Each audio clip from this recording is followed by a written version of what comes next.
Last year, Cooler Master released the H100, and straight up, it was one of the worst cases that I have ever reviewed. It was an incredibly lazy ITX design with terrible thermals and hardware compatibility. This, on the other hand, is the NR200, another Cooler Master ITX case, but significantly better than the H100 that we saw last year. Finally, we're seeing more of the big case manufacturers take a step into actually space-optimized cases.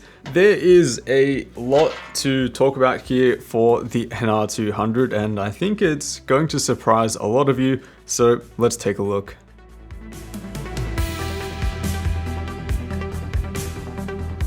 Usually the price is the last thing that I mention for reviews, but here I think it's an appropriate Kickstarter for the NR200, which starts at just $60 US. They're also offering a variant which includes a tempered glass side panel, a short riser cable for vertical GPUs, and also an extra 120mm fan for a $30 premium. That places the NR200 as clearly a budget small form factor case, and it's around $150 cheaper than the N-Case M1. And I think it's clear that the NR200 was kind of born out of that exact frustration from those wanting to build in cases like the N-Case M1 or Ghost S1, but maybe couldn't because of the premium price tag or just plain lack of availability. That frustration opens up an opportunity for a case like this and the NZXT H1 to exist and be very successful. And Cooler Master have actually been working on this case for quite some time. I know it looks like this quick design that just came out of nowhere, but they did actually send me a prototype towards the end of late last year just to get some feedback on kind of their direction and whether I thought this was a good move from them. And my only feedback to them at that point was yes. Just yes, you should definitely make this case. And when you see the thermal performance in just a few minutes, you will see exactly why. So I have been keeping my lips fairly sealed up until this point. Really, the only feedback that I gave them was, look, I think the main feedback that the community is going to give you is that it's a bit big. You know, it is a bit bigger than the N-Case M1, 18 liters versus, 12.5 to 13 liters on the N-Case.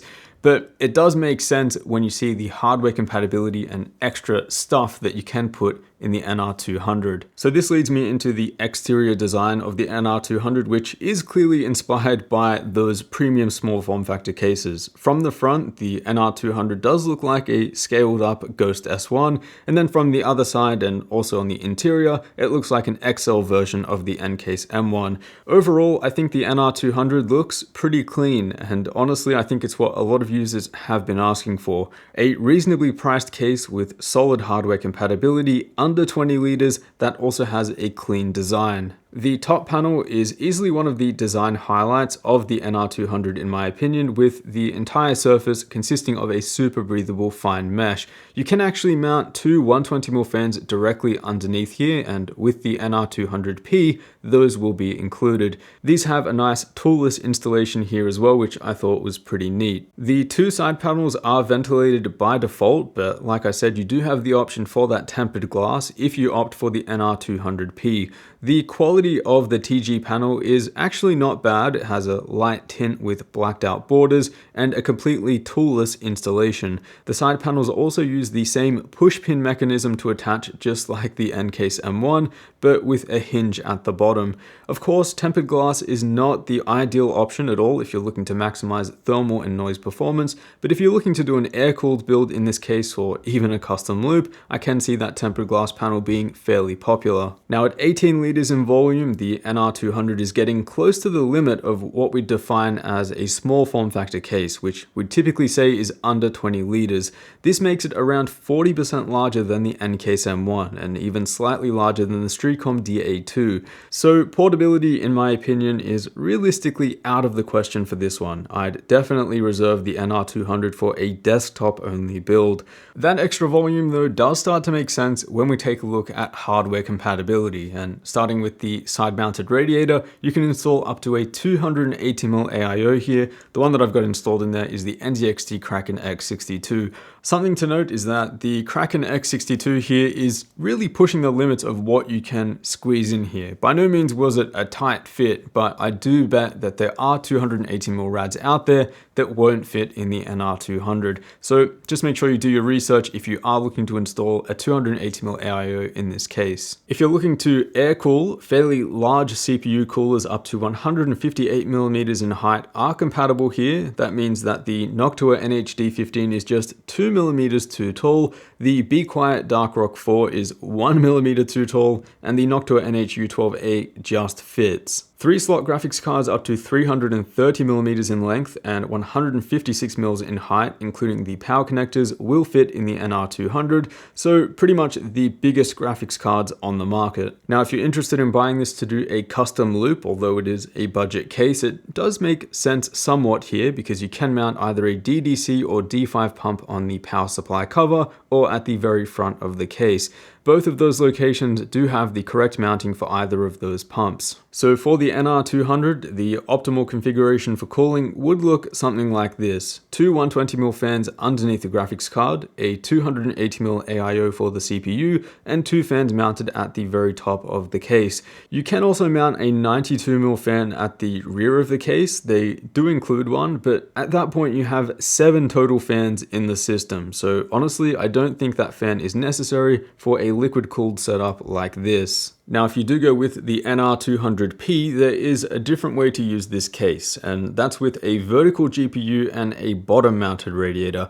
In my opinion, though, this configuration should be avoided if you're considering performance. Hardware compatibility does take quite the hit, and the graphics card and radiator exhaust airflow will be opposing each other. When it comes to building in the NR200, it just feels like a bigger, roomier N-Case M1, and what that means is that it's fairly easy and intuitive.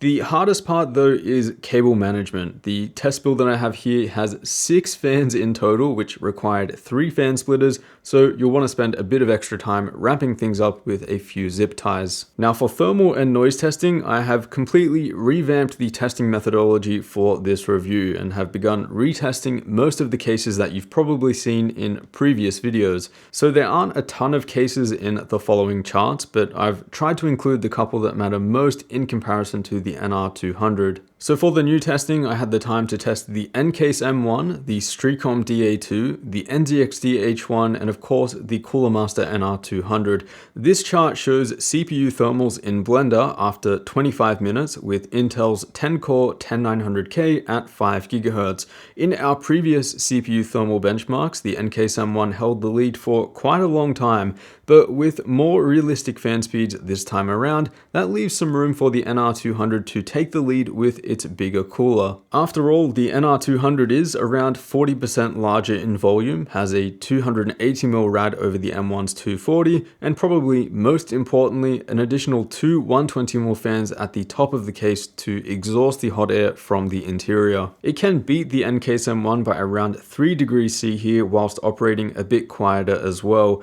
But maybe a better comparison is against Streacom's DA2, which is a very similar volume, and when using the same cooler at 1100 RPM, there's around a 6 degrees C difference. I'll also note that this was running the NR200 with the top and bottom fans set to just 900 RPM, which was fairly quiet. Now, I also measured the motherboard VRM thermals here during the same test, and here we can see another benefit of those top-mounted fans in the NR200. Just to provide some context here, the Gigabyte Z490 Ultra, even at 70C, you're not going to see any issues, but cooler is better, especially if you plan on running a fairly aggressive overclock. For the new GPU thermal testing, the graphics card fan speed has been locked, so that way we can see the true thermal difference between each case with zero influence from the ambient room temperature. That means that if the card starts approaching hotter than usual temperatures, it doesn't have the chance to auto-regulate itself, ramp the fans up, and appear cooler than it actually is. For testing, this means we get to see a much larger thermal difference between these cases than before. So this is with the RTX 2070 Super Founders Edition running in each case for a 25-minute 100% load loop, and again, the NR200 shows us a very impressive result. Although it is mildly louder than the NKSM1, 43.2 dBA versus 42.2, it does run 5C cooler as a result. By comparison, the DA2 runs 6 degrees C warmer than the NKSM1 with a mildly quieter operation, and as a consequence of having no fans in the GPU chamber and also glass, the NZXT H1 gets pretty hot. To get reasonable thermals out of the NZXT H1, you will need to run a faster GPU fan speed, leaving you with a slightly louder gaming experience. So on the surface, the Cooler Master NR200 looks like an XL version of the NKSM1, especially when you take a look at the hardware layout on the interior.